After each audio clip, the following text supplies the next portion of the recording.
Hi everyone, just a quick word to say I didn't find very many collage materials in my house, and I'm sure that's true for a lot of you. So I came up with a great way to make our own, and even if you found a lot of collage materials, you may want to make your own too because it's quite fun and makes for very pretty and unusual papers. All you need are crayons or markers, and if you have watercolor, that will be even fancier, or any kind of paint can make a pretty fancy set of papers for your collage. First, you want to take a look at what you have, think about what you might want to make a collage of, and then decide what colors you need. I would not worry about whether the color matches the object. I made this great purple paper, and I might use that for a tree trunk. I could use this for a mountain. I can even use it for water if I wanted something close to blue. And it might make some great hair for somebody. It doesn't have to look realistic. So this, as you can tell, is made with crayon on paper. The problem is there's still a little bit too much white paper showing through. I'd like it to get rid of as much of the paper as I can. So what I'm going to do is take my, let's see, I think I'm going to take, since there's red in this, I'm not going to use blue-green. I think I'll use this purple and see if I could fill in, just go over again, maybe in different directions, more of the white, and make this a little more dense. I also really loved that magenta, so that might be another good color to put in. Here we go, violet red. That might be fun to warm it up a little bit. And I'll go in the other direction and fill in the edges.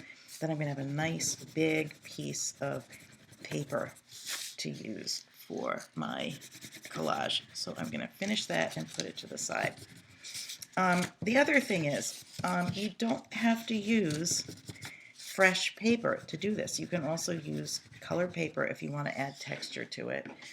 For these pieces, what I did was I took a piece of scrap paper I was using as a messy mat. You can use any paper that's in your parents' recycling bin or that they were planning to throw away. Turn it over and you can make your collage. You can put your collage paper. You can, you can put other papers or pennies underneath while you're rubbing, and you'll get different textures. You can first put a color like yellow underneath and then put zigzags or scallops of red, yellow, and blue. And over here, what I started doing is making a texture of just blue.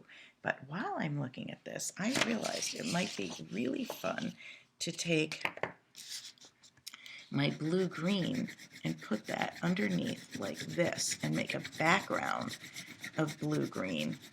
And I could use this for water, I could use it for the sky, I could even use this for hair or for trees, for flowers. And I'm going to continue this. And look how pretty this is going to look. Imagine a whole page filled with little circles. You can make squares, you can make wavy lines.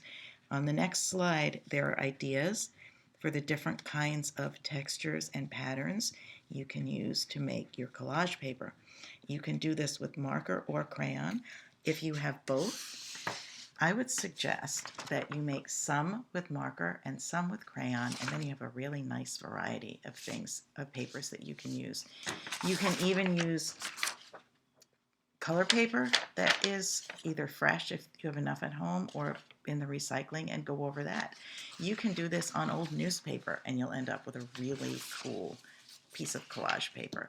So not being able to find paper, nice materials to use for your collage is not an excuse. If you've got crayons, you can use pencil and make great collage paper.